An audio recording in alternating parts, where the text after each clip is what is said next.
bilang VMX stars, kayo mismo, no, panawagan na lang sa public at sa fans na mag-stream legally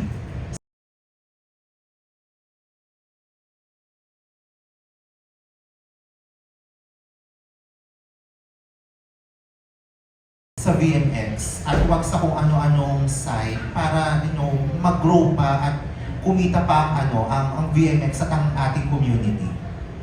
Ayan, to everyone who's watching po, mag-stream po kayo ng pelikula sa mismong VMX app, no?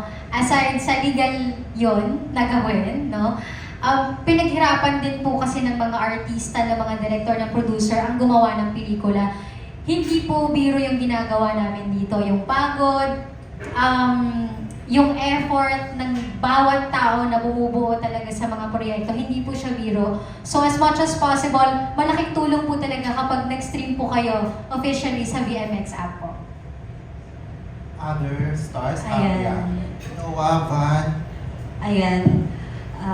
Gusto ko lang po sabihin na, guys, you should stream legally. Sa VMX platform lang po manonood ng VMX movies. Ayun, yun lang po. So, invite ko kayo lahat na manood sana sa app na Viva Max. Huwag lang po sana sa ibang app or sa ibang kung saan mang website yan na hindi ko sure kung saan. Pero like, huwag naman po sana sa ibang website kasi pinaghirapan po namin yung gawa namin. Sayang naman po kung yung pagod namin, mapupunta lang po sa wala. So, sana inisip nyo rin po yung mga artista at director na naghirap po dito. Congratulations. Thank you. Thank you. Thank you po. Thank you.